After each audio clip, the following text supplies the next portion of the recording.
Ganda pala dito. Hindi ko nga na-explore to eh. Nandiyan si kuya, nakaupo lang dyan. Tapos sabi niya, everything here is so weird. Like when I see couples like doing something, trying something new, and I'm like, or taking pictures, and I'm like, man, like I wish Kay was here. Hello, good morning guys. Medyo messy yung room ko. But actually, oh yeah, ano ba to? I'm packed up na. So today is our last day dito sa Japan. Mag-check out na tayo this morning. Right now it's 10 a.m. and bababa tayo right before 11. That's to check out. Yeah, matatapos na yung trip natin. My flight is around 5:55 sa Haneda Airport. So wala naman tayong gawin today. Ano lang, iwan na natin yung bag sa lobby. Tapos we're gonna have lunch. Tapos, excuse me, may limousine bus from Shibuya Station to Haneda Airport. It'll take an hour. Medyo mahirapan pa ako kasi I have to like check in sa counter talaga. And anong tawag dito? I'll drop in my bags. I have to pay kasi hindi pala kasali yung check-in sa payment ko. Which is kind of dumb. But it's alright. Ano pa ba? Yun lang. Tas I think, also nga pala, my layover is straight na to sa America. So, Japan to Dallas for 2 hours and then Dallas to Austin. It's gonna be rough. Pero may antihistamine ako just to put me out. I'm still having a hard time anong lunch ko today. For my last meal. Di ba kahapon akala ko last lunch ko na yun. Ano yung lunch natin? I'm still thinking about it. But yeah, okay lang. Gonna find some places to eat. Yung lunch. Doon ako sa parang may karage lunch place. And siguro mga nasa 7 out of 10. Ano pangalan yun? 7 or 6 out of 10. Yan yung last meal ko. Nakayoshi sa may Shibuya Street. Medyo nag-reflect ako. Medyo nalungkot ako slight. Kasi it's finally sinking in na ito na yung parang last few hours ko dito sa Japan. Ngayon ko lang din na-realize na hindi pa pala ako go around dito sa may sa may area ko, sa hotel. Kasi nga, di ba, nagkaano tayo, namaga yung pa ako, so I wasn't able to kind of like walk around, enjoy the area, and now I'm kind of doing it. Ganda pala dito. Hindi ko nga na-explore to eh. Yun tuloy. Pero sige lang. That gives us the opportunity to do it again next time. Visit tayo next time dito. Let's go under the sun kasi haven't been under the sun in a while. Ano yung coffee shop dito? Ano kaya dito? Mall din to. May sila art installation sa mga ganito. On pathway. Efficient use of spaces. Ganda din yun. Nandiyan si kuya. Nakaupo lang dyan. Nagbabay. Yun, Yamanote Line. Pero yun, parang nakapag-reflect ako kasi nga, di ba? First trip natin to sa Japan and probably my last solo trip sa Japan kasi sama natin si Kay next time. Ay, may park doon. Lakad kaya tayo doon. And it's definitely something I'm looking forward to. Kasi nga, di ba, Japan is like one of the dream places ng a lot of people. And kahapon nga napag-usapan nga namin kasi may schoolmate kami ni Kiara from Corpus na just happened to be nasa Japan din. And parang nag-meet up kami after ng dinner.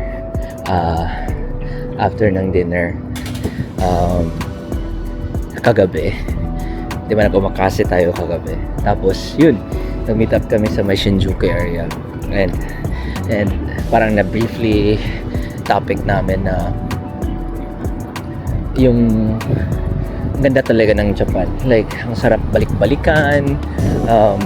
Like, it's definitely not like a one-time thing. Alam mo yun, alam kong each country has a lot to offer sa buong mundo. Yung maraming countries na maraming ma-offer, yung ganun. And for sure, Japan is one of them. Pero iba talaga yung Japan, kasi siguro sa the way like tourism, they capitalize on tourism or promoting their tourism. Ano to dito? Brand. Para siyang park. Ipakita ko na lang yung sana automatic. Para siyang break area. Pwede bang bumunta dito? Or hotel ba to? Ito. Lapit lang to sa hotel ko din. But anyways, yung parang Japan has a way of parang promoting its own culture. It's very unique. Ika nga sabi nga nung yung babaeng na rinig ko kahapon sa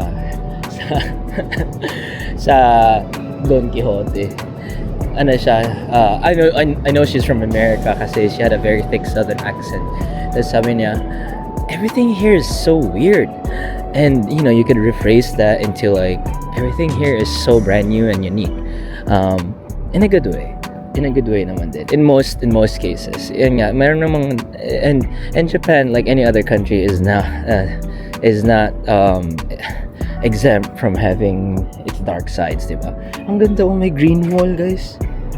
Ito yung dream ko sa future house ko na may green wall and effective use of space. Pero yun, like definitely it's not gonna be my last. This is my second time, so hopefully next time sama ko si Kay. I really want to spend time with her dito sa Japan kasi it's wonderful. Yung mga moments na marami akong moments dito na parang like I'd look at a place or I experience something for the first time and like in the back of my head or like in my head I'd be thinking na sana dito si Kay. Like when I see couples like doing something, trying something new, and I'm like, or taking pictures, and I'm like, man, like I wish Kay was here. Pero yung ganun. But yeah, and so I'm already planning on going to Japan next year around the summer. Kasi nga pala every time we come here para ding malamig, 'di ba? Also like I don't know when my next travel would be, but I'm thinking around February. Maybe Europe for a short week lang. We'll see. Marami pa akong off. Excuse me. Marami pa naman ako off. But anyways, dito na ako sa hotel and I think we're about to leave for the airport. So update ko kayo guys. Dito na rin si Kiara. Mag-restroom na rin siguro ako. Hindi tayo nakapaglakad. But it's okay. Sige guys mamaya. Alright. So yun guys, nag-line up na lang kami for airport bus dito malapit sa Shibuya Station, and pwede kang bumili ng ticket dito sa may vending machine. Also like kung may mga luggage ka, check-in luggage, tapos ayaw mo mag-train and pwede ka naman mag airport limousine bus direct na sa airport. Merong mga pick-up points all over the city. I-research nyo lang for Narita and Shibuya. Dito sa Shibuya Station to Haneda, 1,300 yung one-way ticket to Haneda. From dito pick-up point namin sa Shibuya Station. Kung gusto nyo ganun guys, ano siya? Pwede may na din space for the luggages and parang mga ganun. Similar siya sa ibang countries, meron ganito. Hindi ko alam kung meron ganito sa Pilipinas. Pero try nyo, mas mura siya kaysa mag-Uber kayo. I think times 3 yung Uber. Definitely cheaper kung mag-train, pero hassle na. Siguro yung train aabot ng mga 800 yen. Ito mga 1,300 yen. Nasa inyo kung ano yung comfort level ko. Pero update ko kayo. We're just waiting. I think 3 minutes dating na yung bus.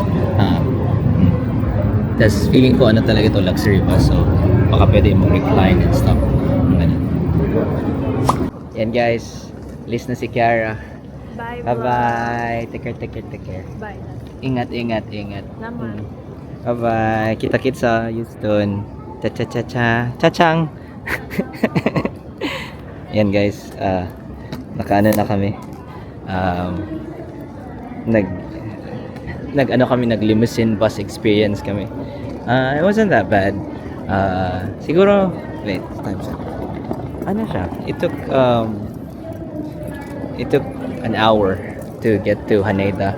Obviously, mas matagal sa Narita kasi malayo yung Narita from Tokyo. But yeah, 1300 definitely worth it.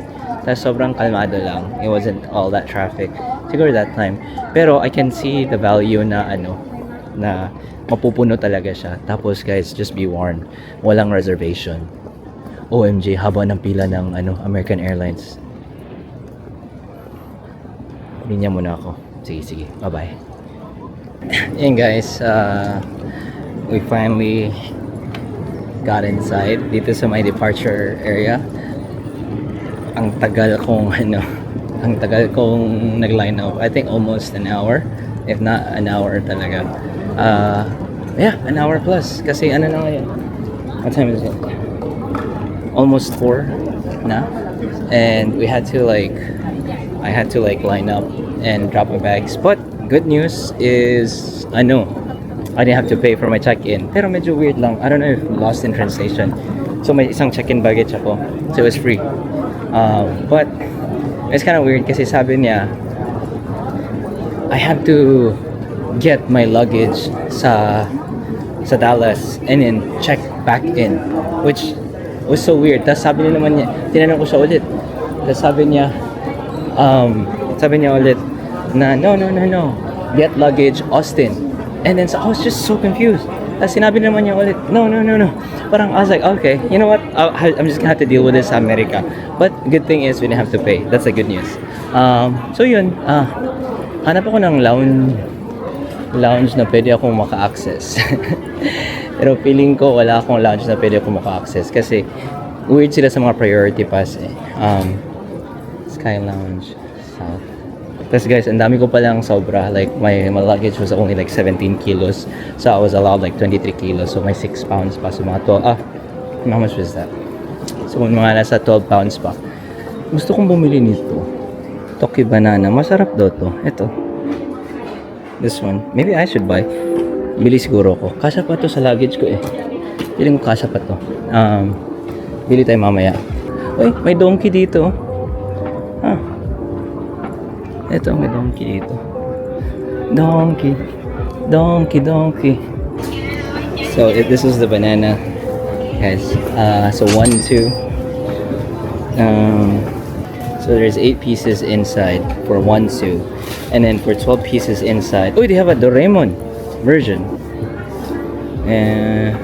I'm not sure. So it's what it looks like inside. So it's like a banana flavored, banana shaped pastry. So I'm really not sure. Tara, ano na tayo?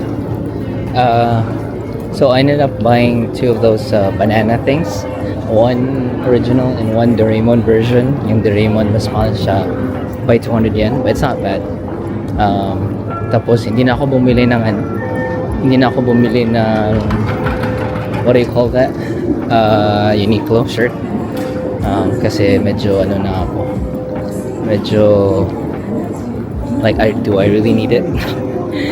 Agreed na at this point. Tapos gusto kong bumili ng something na pagkain. Ewan, di ko alam. Nagbinaboy na po ko. And pupunta na tayo sa gate. Malayo pa pala gate ko. Parang very far. Yung gate ko, second to the last gate, 148. Dito ako sa area na 112. Tapos alam mo na-notice ko guys, sobrang daming at the airport, there's so many luxury shops like ito.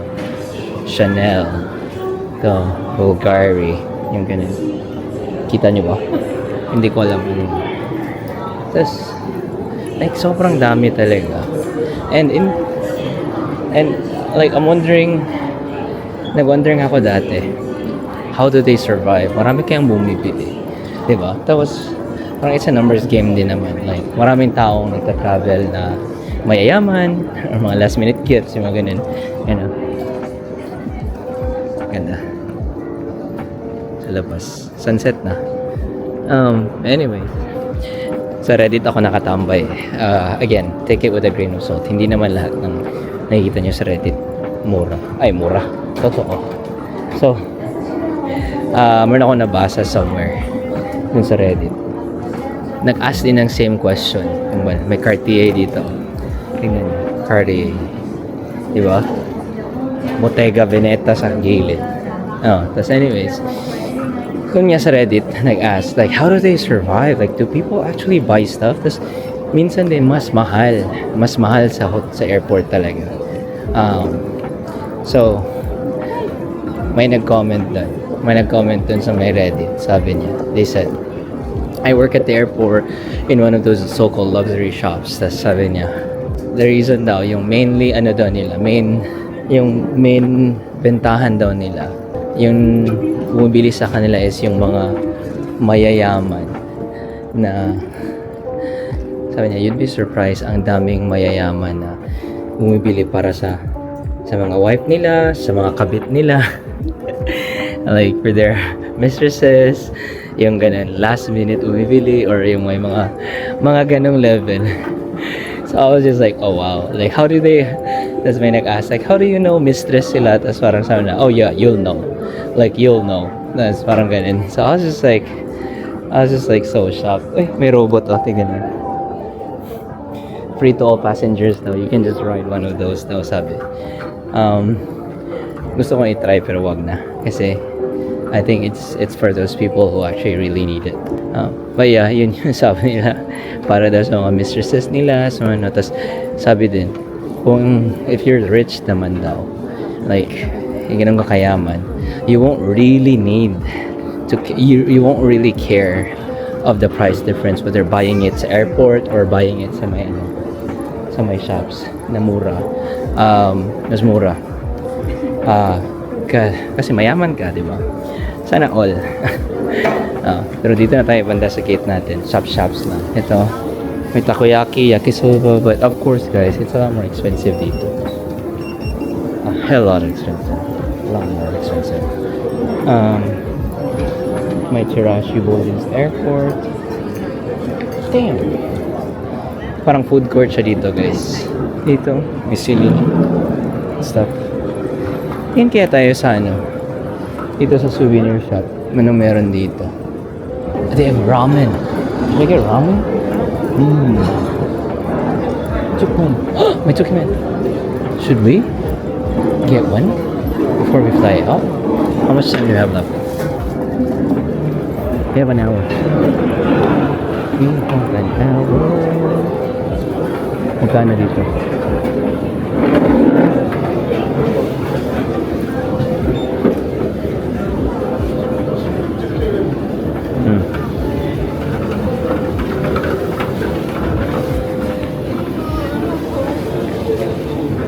Dito. It's actually not bad. Tara, bili tayo. Ano muna tayo? Hanapin muna natin yung lounge. Lounge. Yung gate natin.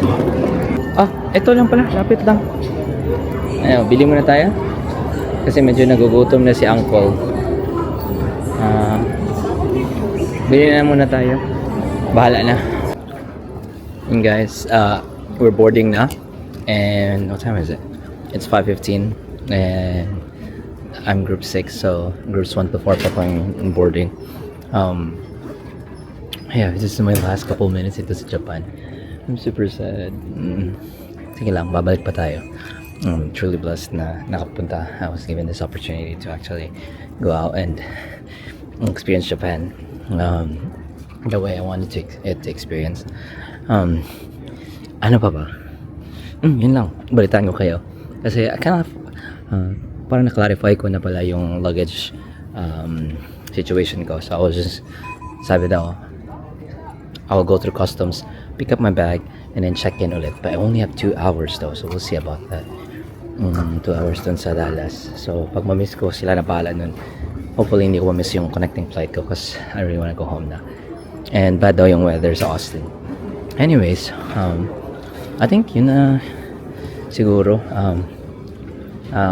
Balitaan ko kayo. Like, balitaan ko kayo when I land sa America. So it's a whole 11-hour flight.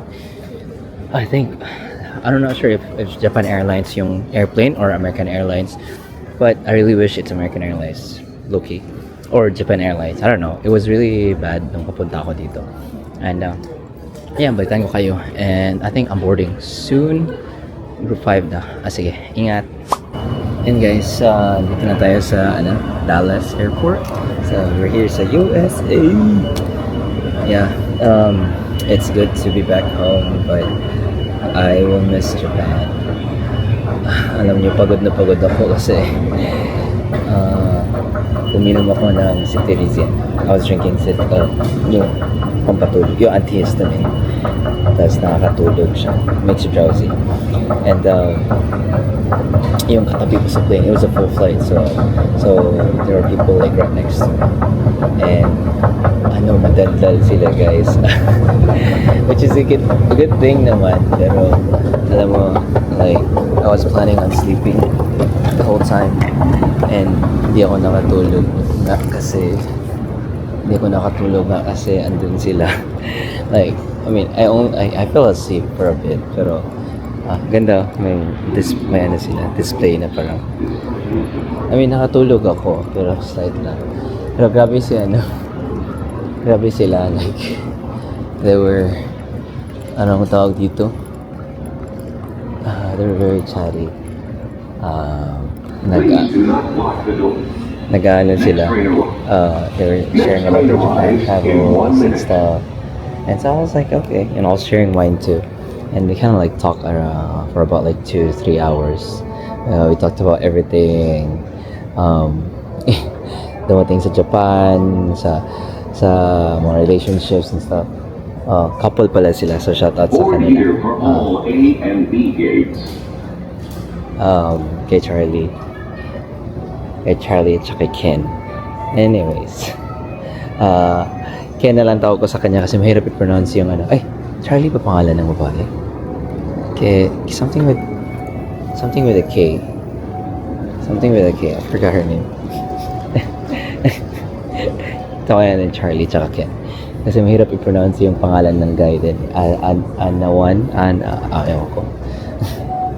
And, but yeah, so when we landed dito sa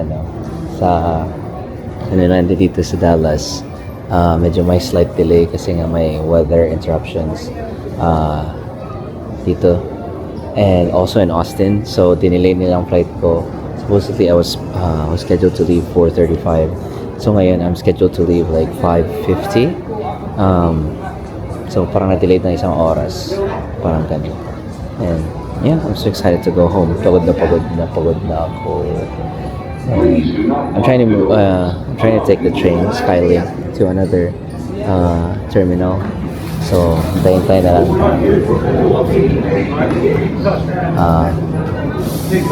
Pero yeah, update ko kayo guys once I get home. Okay? Tatawagan ko muna si Kay.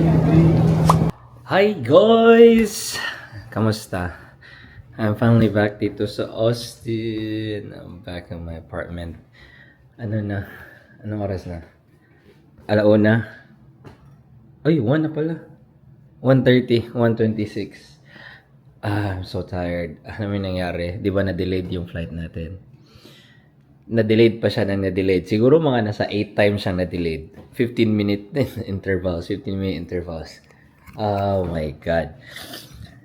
Buti na lang nag-fight through. Kasi akala ko nung una weather yung dahilan. And then later on, we found out, parang in-announce sila, wala daw flight attendant. May pilot, may aeroplano, pero kulang ng flight attendants. I was like, wow. And then, so they were looking for flight attendants na pwede mag-volunteer. And alas, merong flight attendant na so thank you kuya kung sino ka man. Ano yun siya, lalaki. And yun, so yeah, tapos nung pumasok na kami, nag-boarding na kami mga 9:30. Di kami nakalis until like 10:30. Siguro mga nasa isang oras kami sa plane. It took a while. Pero madali lang naman yung flight. The flight to Austin was like 40 minutes. Parang ganun. Tapos matagal ko nakuha yung bags ko. It wasn't the homecoming na in-expect ko. But, you know what? I'm glad. I'm glad na I'm here safe. But yeah, hope you guys, dito na magtatapos yung Japan series natin, Japan Saga. Hopefully, masundan. Again guys, thank you sa pagsama. Salamat sa pagsama sa akin during my Japan trip. Pagod na talaga ako. I'm so sorry. And thank you ulit. Yeah, hope you guys take care and don't forget to take care of someone. Bye-bye. Ingat.